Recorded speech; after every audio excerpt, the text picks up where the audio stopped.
কলকাতার আরজি কর medical college ও হাসপাতালে তরুণী চিকিৎসকের রহস্য মৃত্যুর জের। প্রতিবাদে সামিল রাজ্যের বহু সরকারি হাসপাতালের চিকিৎসকরা। সকাল থেকে আউটডোরের সামনে ঝুলছে নোটিশ, স্বাভাবিকভাবেই ব্যাহত চিকিৎসা পরিষেবা। তার ফলে স্বাভাবিকভাবেই বিপাকে দূর দূরান্ত থেকে চিকিৎসা করাতে আসা রোগী ও রোগীর পরিবারের লোকজনেরা। শনিবার সকাল থেকে রামপুরহাট গভর্নমেন্ট মেডিকেল কলেজ ও হাসপাতালে কর্মবিরতিতে চিকিৎসকরা। তাই সকাল থেকে আউটডোরে চিকিৎসা করাতে এসে চরম ভোগান্তির শিকার রোগী ও রোগীর পরিবারের লোকজন।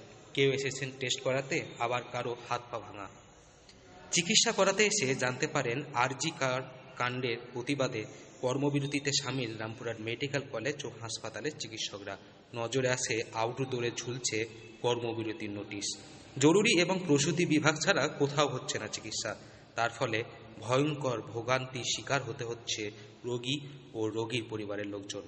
প্রসঙ্গত শুক্রবার সকালে সেমিনার হল থেকে তরুণী চিকিৎসকের দেহ উদ্ধার হয়। সেই সময় তার পোশাক ছিল অবিন্যস্ত, দেহের নিচের অংশে পোশাক ছিল না। রাতেই পুলিশ ময়নাতদন্তের রিপোর্টের ভিত্তিতে খুনের মামলা দায়ের করে।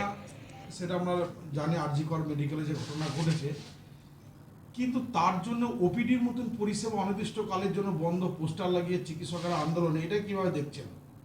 না, এই রকম ঘটনা আমার কাছে আসেনি, প্রথম কথা। আর মানে আমার কাছে অফিসিয়ালি আসেনি, ফলে এটা আমি সেভাবে শ্রুত নই। আমরা কথা বলেছি জুনিয়র ডাক্তারদের সঙ্গে যে ইমার্জেন্সি পরিষেবা যেন চালু থাকে। আর ওপিডি পরিষেবা মানুষ বহু দূর থেকে আসে। এখন আমি বলে এসেছি যে যদি মানুষ আসে, রুগী আসে, তোমরা টিকিট করবে। সিনিয়র ডাক্তাররা সকলেই আছে।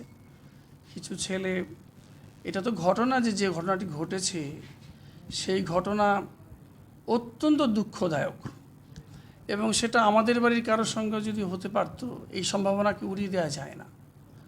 ফলে সমস্ত বিষয়টাই এত বেদনার, যেখানে কথা বলতে অস্বস্তি হচ্ছে।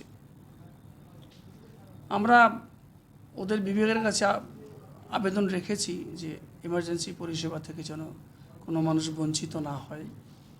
তারা করব আশা করি। খুনের আগে চিকিৎসককে ধর্ষণ করা হয়েছিল কিনা তা তদন্ত করে দেখছে লালবাজারের গঠিত সিট। এই ঘটনায় এখনো পর্যন্ত একজনকে আটক করেছে পুলিশ। জানা গিয়েছে সঞ্জয় রায় নামে ওই ব্যক্তি হাসপাতালে কর্তব্যরত হোমগার্ড। এই ঘটনার প্রতিবাদে সর্বত্র আছড়ে পড়েছে সমালোচনার ঝড়। অন্যদিকে রামপুরহাট হাসপাতালের মেডিকেল সুপারিনটেন্ডেন্ট কাম ভাইস প্রিন্সিপাল অর্থাৎ এমএসভিপি জানান, এমন কোনো ঘটনা এখনো তার নজরে আসেনি। তবে আরজি কর হাসপাতালে যে ঘটনা ঘটেছে সেটা ভয়ঙ্কর, নিন্দনীয়। দেখলাম যে বন্ধ আছে, মানে এবার বাড়ি চলে যাচ্ছিলাম, তো বসলাম দিদি বা খুলে ওখানে। আমার বাড়ি এখানে রামপুরহাটে। অসুবিধা হচ্ছে একটু, মানে টেস্ট করতে গিয়েছিলাম, তো রিপোর্টটা নিতে এসেছিলাম। শঙ্করী মণ্ডল। বীরভূম থেকে সৌভিক রায় রিপোর্ট, লোকাল 18 বাংলা।